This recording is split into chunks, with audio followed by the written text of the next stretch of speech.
16, yung last week, yung ating ginawa last week, is this. Sabi ni, the Lord said to Samuel, how long will you mourn for Saul, since I have rejected him as king over Israel? Fill your horn with oil, and on being on your way, I am sending you to Jesse of Bethlehem. I have chosen one of his sons to be a king. So, ang istorya nito, sinabi ni Lord kay Samuel, gaano katagal ka maglulusa para sa kay King Saul, kasi si Saul ay yung tao na naging unang hari ng Israel at naging instrumental si Samuel para maging hari si Saul.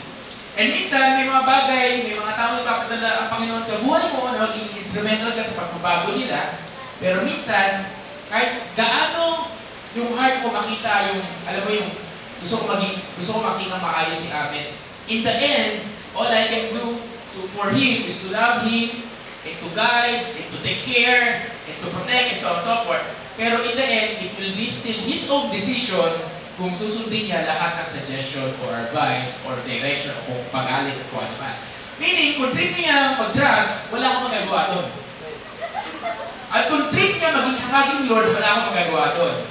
At kung trip niya magpabutas ng hikaw sa ilong na malaki, na parang kalabaw, wala akong magagawa doon. Wala akong magagawa doon. Tama ba rin? So, kahit anong tali ko sa kanya, at anong kulong ko sa kanya, pag pinakawala ko siya, kung yun ang trip niyang gagawin niya pa rin. Yes or no? Yes. And all Samuel can do is this. Love the person no matter what. Yes or no? Kahit minsan, yung love na yon hindi bumabalik. Aray, Then sasabihin sa akin ng isang bata dito, isang disciple, paano, pastor, kung yung Samuel ko yung umaalis? Ganon. Yun, di ba? Paano kung yung Samuel ko yung nangiiwan sa akin? Paano kung Samuel ko ganon? But marami pang ibang Samuel na ipapadala si Lord sa buhay mo. Nagmamahal sa iyo. Amen ba? Okay. So meaning, sinasabi ni Lord kay Samuel, at sinasabi ni Lord sa bawat isa sa atin, sa tanghaling ito, huwag ka na magluksa. Sabihin mo sa katabi mo, huwag ka na magluksa. Huwag ka na magluksa. Okay, huwag ka na magluksa. Pwede mo sabihin mo sa katabi mo, okay, ano ka? Declaration tayo. Sabihin mo, tapos na ang panahon ng magluluksa. Pwede ba yun? Pwede ba? Tapos, wait lang. Dapat pag sinabi mo, hindi mo magluksa, yung nakangiti. Kaya na lang. Okay. Sa likod. Okay, yan lang nyo na. Okay. Tapos na panahon ng magluluksa. Okay. Okay. So, pastor, may pinagdadaanan ako. Sabi ng Lord, He will turn your mourning into dancing. He will turn your sorrow into joy. Siyempre pinagdadaanan ka, pwede ka pa rin bigyan ng kaligayahan ng Panginoon sa puso mo at walang sino ang pwede makanakaw mo. Amen ba? Okay. So, pastor, kilala ko ng pigna dyan. Okay. May isang bagay dito sa istorya nito na dapat maintindihan natin. Si Samuel kasi, alam niya na si Saul ang identity. Ano yung term? Identity. Ang identity ni Saul ay maging hari ng Israel. Alam niya. Noong naging hari si Saul, nagbago ugali. At karamihan ng Kristiyano, naglilingkod sa Lord, nung tumaas na, imayabang. Hindi totoo to, ha? Totoo to. Maraming preachers, lumaki yung church, imabang. And this is true. This is true. And, ang nangyari, nire-reject ni Lord yung mga ganon. Tulad ni King Saul, nire-reject siya ng Panginoon. Kasi nakalimutan ni King Saul kung sino siya. And kadalasan, ganon tayo eh. Dines ka lang ng Lord, nakakalimutan mo kung sino ka. Nakakalimutan natin kung saan tayo nanggaling. Yung tinatawag na humble beginning. And si King Saul ay isang example ng isang tao na inassign ni Lord, tuwang-tuwa kasi humble nung simula, pero nung nasa posisyon na, nung hari na, hindi na sumusunod. Sounds familiar? Diba? Yung tipong, matanda naman ako eh. Kaya ko na to. Ay, gano'n. Diba? Yung tipong hindi mo na pinapakyan yung magulang mo, sabi mo sa katabi mo, ay. Yung tipong nagmamatigas ka na, yung tipong gusto mo nang gawin yung gusto mong gawin, yung tipong ganito. And then, honestly, hindi ka nagsasabi sa leader mo, di ba? Yung tipong, ayaw ko lang ito, di ba? Ganon. So, minsan, akala mo okay lang. Kasi hindi ko pinagkasabihan. Pero sa totoo, nasasaktan yun. Ngayon, kung may isang bagay na nanakawi si Satanas sa atin, alam nyo ano? Yung identity mo. Sabi mo sa katabi mo identity. Identity. Ano ba Tagalog ng identity? Pagkahinangan. Last camp, meron kaming ginawa last camp. At yung ginawa namin last camp, yung tinatawag na isang night kung saan nag-take over si Lord, tapos tinawag namin itong identity night. Kung saan niremind kami ng Lord kung sino kami. Sino yung nandun na ikaw ay anak ng Diyos. Ngayon sinasabi ko sa inyo, sabi mo dun sa kanila, anak ka ni Lord. Anak ni Lord. Anak ba yan ni Lord? So kung anak ka ni Lord, dapat ang galaw mo, galaw hari. I mean, galaw anak ng hari. Galaw prinsesa, galaw prinsipe, hindi galaw mahirap. Ibig sabihin, basta bibili ako, magiging luwi buhay ko, hindi ko gano'n. Ang ibig ko sabihin, sino sa inyo, laging sinasabi sa sarili, wala akong pera? Sino sa inyo, lagi sinasabi sa sarili, hindi ko kaya yan. Yan. Sino sa inyo, lagi sinasabi sa sarili, wala mag-asa, wala mangyayari maganda, wala, ganito, ganyan. Honestly speaking, yung mga salitang yun, hindi salita ng isang prinsipe sa prinsesa. Yun ay salita ng mga punta kayo sa ano. Sorry pero punta kayo sa mga nasa class E. Punta kayo, pakinggan nyo para sila mag-usap. Class E. Ibig sabihin sa mga unsettled areas. Okay? Punta kayo doon, pakinggan nyo paano sila mag-usap. At in the way they talk to one another, ay kadalasan, hindi lahat pero karamihan, they talk parang wala na silang pag-asa. Para wala nang bukas. And so on and so forth. And kanina papunta dito, I was hurt kasi kanina na to, papunta ako magbabayad ako ng bill ng kailangang bayaran. Tapos umiko yung jeep doon sa intersection sa may Quezon Ave. Tapos doon kasi, may area doon, pumapasok ng jeep, tapos may dala-dalang sobre, yung mga bata. Alam niyo yan? Yung mamimigay lang, at sasabihin nila sa'yo, konting, ano tawag dito? Hindi ba yung barya konting pagkakain lang po. Yan. Balik na bata! Ilan tawag ba si Steve? Hindi, mas bata pa din eh. Pero kasi laki niya lang, pero mukhang mas bata. Okay? Pero yung itsura siguro nasa 7, 6. Tapos, siguro pa 5 lang eh. Pumunta doon, tumawid ng kalsada, kasi nasa harapan kasi ako eh. Sandiyan sila. Tumawid ng kalsada, pumunta doon sa jeep eh, kasi yung jeep lang namin nandun eh, nakaito. Punta sa jeep, nagbigay ng ng sobre. Then, tumingin ako sa gilid doon sa may sidewalk, at doon yung siguro ate niya, at tatay. Pili ko tatay, may matanda eh. Tapos nagbibilang sila ng barya sa gilid, yung 20 piso. Tapos, yung bata yung tumawid ng jeep, sumakay, then umalis, then pumulik doon. Tapos sabay ginanon yung sobre. Ginanon yung sobre, yung pinagpag. May lumabas ng piso, may nagbigay yata ng piso pa doon sa sobre. Sa loob lang ng utak ko, sorry pero tao lang din man ako eh. Sa loob lang ng utak ko, nandun yung tipo, pambihir ng tatay ko, laki-laki ng katawan. Ganun. Hindi, totoo ko. As in, malaki yung katawan. As in, hindi naman kasi laki ng katawan ni Adjon sa ni Junior. Pero, yung katawan na, yan, kay Rico, ganyan. Able, kaya magtrabaho. Di ba? So, sa heart ko, bakit hindi yung tatay yung, sabihin natin, bakit hindi yung tatay yung pumasok ng jeep, makiusap, at pamigay ng sobre? Kung yun yung kasi kapalipaniwala ba daw kasi pagbata? Kasi kung bata yun ang hihingi, kasi mas maaawa pa raw yung mga tao. Kumpara kung matanda. Kunyari si Ate Mau yun naman yung mas bibigyan niyo ba si Ate Mau? Si Kuya Aljon ang mamalimos sa inyo, bibigyan niyo ba si Kuya Aljon? Diba? Kung si Ahmed ang mamalimos, pwede maniwala ba ako? Diba? Gwapo naman ito na mamalimos sa ito. Hindi mo gano'n. Hindi, sa totoo lang, ang point is this. Bata pa lang, anong kinalaman nun sa usapan natin? Yung maliit na bata, wala siyang takot na tumawid ng kalsada papunta doon sa jeep namin.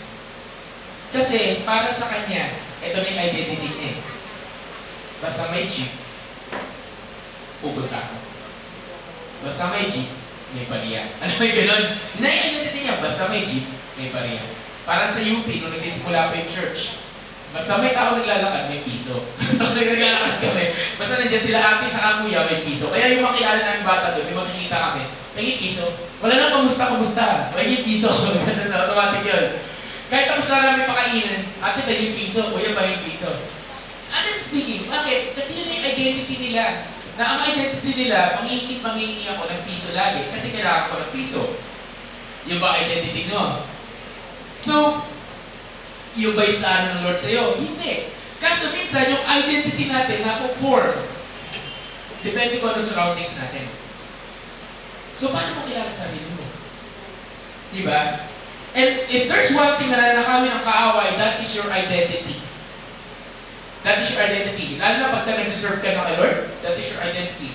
Eh, Pastor, ako, lalo na, kung wala ka pa kay Lord, nakaw yung identity mo. Dati wala pa ako kay Jesus, ang identity ko, manginginom, babaero, ano ba? Secret na lang iba. Okay. Tanungin kita. Karamihan dito, wala pa kay Lord, ang identity, nag-flirt, diba? Ilan yung girlfriend, diba? So, wala pa kay Lord, ang identity, nangaaway, nagmumura, mapalamura, di ba? Palatinom, palabisyo, ano ba? Palakating class, ano ba? Kasi ang identity kung anong ginagawa mo. O minsan, hindi naman bisyo identity mo. Minsan, ang identity mo, depression ka, gusto mo mag-isolate, ayaw mo ng kaibigan, kaya mo sarili mo, kaya mo yung problema mag-isa lang, and so on and so forth. Ganon. So, tanong ko sa'yo, tanong mo yung katabi mo, sino ka ba? Yan, sino ka ba? Kung tatanungin kayo, sino ka ba? Ano yung ibibigay mo sa akin description? Example, meron akong ipapasa sa inyo test paper. Tapos nakalagay doon, describe yourself. How are you going to describe yourself? With honesty. Sino ka ba? Nakalagay sa test paper, sino ka ba? O, di ba? Who you? Well, so, sige. So, tatanungin niya ako, Pastor, sino ka ba? Pwede mo sulat doon. Guwapo. Yan, mati ko gano'n. Okay. Yun ang pagkakakilala ko sa sarili ko eh. Wala akong magagawa doon. Tingnan mo yung katabi mo nga, may magagawa ako. Pastor, hindi ko naman sinasabi sa inyo, sa akin lang yun. Okay. Meron ba sa inyo, sinabi mo sa sarili mo sa harapan ng salamin, na ikaw yung maganda at ikaw yung gwapo? Hindi, let's be honest. Walang ibang nakarinig. Ikaw lang, saka si Lord. Hindi nabasa mo yung salamin. Okay. Meron ba sa inyo, sinabi mo sa sarili mo, ikaw yung maganda ang nilalang, ang ganda ng nilalang na to, ang gwapo ng nilalang na to, ang ganda, di ba? Ang talino ng nilalang na to, magaling itong you speak something positive sa buhay mo. Meron ba? Yes or no? O ang sinasabi mo sa sarili, ang pangit naman ito. Ang pangit naman ito. Walang kwento. Sino ba ito? Walang kwento ito. Ganito. And before, that is my identity. Before I came to know the Lord, that is my identity. Ano yun? Nakakita ko ng picture ko. Sabi, lumalimang picture ko, di na lang, wala na. At sabi ko, ang pangit naman ito sa picture ko. Dito to. Because, na-apekto na ako mas sinasabi ng mga tao sa paligid eh. So therefore, tingin nila sa akin, hindi marunong pumorma, so ang tingin ko sa sarili ko, baduy. So therefore, identity ko, Michael equals baduy. Michael equals balot. Di ba? At ang tawag nila, kasi binubuli din ako ng high school. Tawag nila sa akin, balot. Nag-play kami, ako yung mambabalot. After, pinapiligo tinawag sa akin. May 6 months pang natitira sa school year. O yung balot, nag-transform, naging kotse, Ganun siya. Ginagawang katotohanan na siya, pero I experienced those kinds. Kaya sabihin niyo mga sadyang hindi ko kayo naiintindihan, kala niyo lang. Okay. I was bullied when I was in high school. Pero pag kailangan ng kopyahan, ako yung source. Alam niya, okay. Hindi totoo. Pero, that is become my identity. Na tipong, ganito lang ako din sa bahay. So, Dahil yun ang identity ko, ano naging tingin ko sa sarili ko? Sobrang baba. Sobrang ang baba ng tingin ko sa sarili ko. And take note, church, I'll tell you, hindi iyon ang plano ng Panginoon sa iyo at para sa akin. Ang plano ng Lord sa iyo ay maganda. Ang plano ng Lord sa iyo, hindi ka pangit, hindi patapon ang buhay mo, hindi ganito, hindi ganyan. Ang plano ng Lord sa iyo, maayos, magandang kinabukasan, maayos, magandang buhay. Amen ba? Psalm chapter 1 verse 3, yung binasa natin kanina, yun yung plano ng Lord sa iyo. Nag-bear ka ng fruit, hindi ka natutuyo, umuunlad ka, ano yan? So, you're like a tree planted by the streams of living water. Yun ang plano ng Lord sa iyo. Tingnan mo yung katabi mo. Nakikita mo ba yung plano ng Lord dyan? Tingnan mo yung nasa likuran mo. Nakikita mo ba yung plano ng Lord dyan? Di ba? Pastor, mahirap lang ako. Hindi mo kasalanan. Kasi wala ka naman talagang control. Okay? Unless yung fertilize na fetus, pwede bang lumipat ng boom? Pwede bang mili? Hindi, wala kang control. Hindi mo kasalanan paano ka ipapakanak sa mundo ito kasi wala kang magagawa doon. Pero kasalanan mo, kung paano ka lalabas. Kung pinanganak ka, wala ka kahit mahirap ka, at kung gagraduate ka sa earth na to, na mahirap pa rin, ibang usapan yun. Kasi wala kang magagawa doon eh. Sabi nga, you cannot change yung sitwasyon ng life mo when nung pinanganak ka sa mundo ito. But you can change it with the help of God habang nabubuhay ka on your journey here on earth. Amen ba? And then, ang Panginoon, what's so good about that is hindi siya titigil, ipaalam sa'yo, anak, ito identity mo, ikaw to. Hindi siya titigil. Gagamit siya ng tao, gagamit siya ng sitwasyon, gagamit siya ng sasakyan. Bakit sasakyan? Sticker. May isa, naka-sticker. Mahal ka ng Lord, join us. Join us. So pumunta ka dito, nakilala mo si Lord, gagamit siya ng dating site, gagamit siya ng, Facebook, at wala nang paggagamitin yung paraan para iparating sa iyo gaano ka ka-importante sa Panginoon. Okay, establish na. Okay. Ngayon establish na, so sabihin sa katabi mo, importante ka sa Lord, mahalaga ka sa Kanya, at anak ka niya. Okay, so tatandaan niya yan, ha? Pastor, nalilipas pa rin ako. Okay. So punta na tayo dito. Si King Saul, in love kay Lord. Si King Saul, merong gifts, kung mabasahin niyo ang previous chapter, yung pa-prophecy, merong gift. Ibig sabihin, nakikita niya yung kapangyarihan ng Diyos sa buhay niya. Ibig sabihin, nakikita niya paano siya gamitin ng Lord. Okay, yung may katabi mo, yan yun. Yan. Okay. Pero, bakit ang dami na sa kabila na naglilingkod na sa Panginoon, hindi pa rin nila kilala kung sino sila? Andito ka sa simbahan, ma-attend ka dito, kumakanta ka, alam mo yung makanta-kanta, pero ang tanong ko, kilala mo ba kung sino ka? Pastor, paano kilala mo kung sino ako? First, there are two things na na-encounter ng King Saul, kaya naglungsa si Samuel. Okay, first, si King Saul ay nai-intimidate. Ano yung word na yan? Na-intimidate. Okay. Sino sa inyo nai-intimidate? Okay, gamitin natin term. Sino din sa inyo nai-intimidate sa katabi ninyo? Ano ba ibig sabihin na nai-intimidate? Intimidate, Tagalog. Sino ba alam? Okay, Ate Jay, assignment mo yan. Okay. Ibig sabihin na intimidate, parang lumiliit yung tingin mo. Tama ba? Parang lumiliit, parang tingin mo, mataas siya, and so on and so forth. So, aminin natin ito. Sino sa atin intimidated? Diba? Na-intimidate ka pag tumatayo ka sa harap. Kasi feeling mo lahat ng mata nakatingin sa bawat mistake ng words na sabihin mo. Mali grammar, maling kilos. Masyado ka nako-conscious, masyado kang ganito. Okay. Isang pangnakaw ng identity is intimidation. Kasi pag nai-intimidate ka, ang dami mong hindi magagawa sa buhay mo. Kasi feeling mo, hindi ko kaya yan, wala kang hindi ko kaya yan, hindi ako katagumpay dyan, ganito, ganyan, and so on and so forth. At Isama na natin yung kapatid ng intimidation. Alam mo ano kapatid? Intimidation? Insecurity. Yan. Hindi nyo naintindihan yung intimidation. Hindi natin na naintindihan yan. Ito, alam ko, pamilyar na pala din pamilyar sa inyo. Ano salita? Sabi mo sa katabi mo, bulungan ko. Ano salita? Sino sa inyo insecure? Siyempre, wala ko sa kamay. Sino insecure sa kanyang figure? Sino insecure sa kanyang pagmumukha? By the way, mga kapatid, sino insecure sa kanyang status sa buhay? Pag sabi insecurity, may comparison na nangyayari. Hindi ka pwede mag-insecure na walang comparison. Sino sa inyo pino-compare mo ang sarili mo sa iba? Meron po tayong kasama dito na nanalo ng UN. Yan, may kasama po tayo dito na nanalo ng UN sa school nila.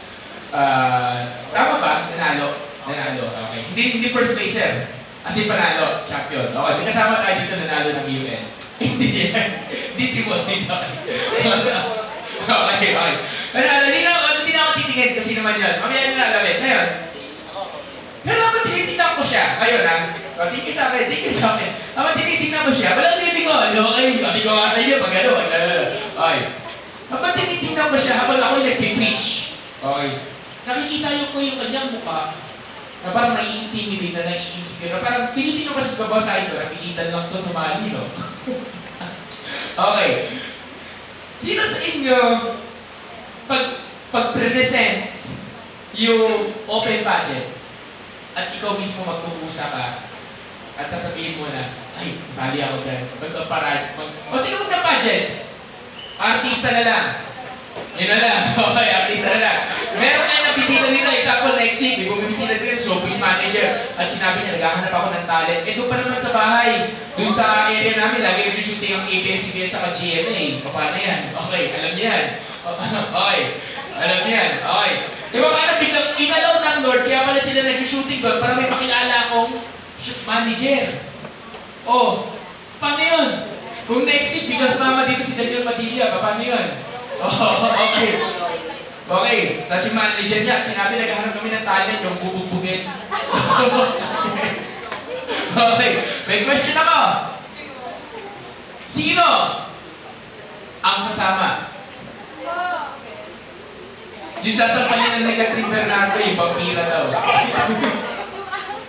Hindi, okay, tingin sa akin. Wait, ano? Ikaw ba, may insecure ka? Meron ka bang confident na, uy, mukhang kaya ko yan. Okay lang pa sabihin sa mga tao, kaya mo yan, sige, kaya mo na, go, go, go. Gagat pa yung mga tao. Parang si King Saul.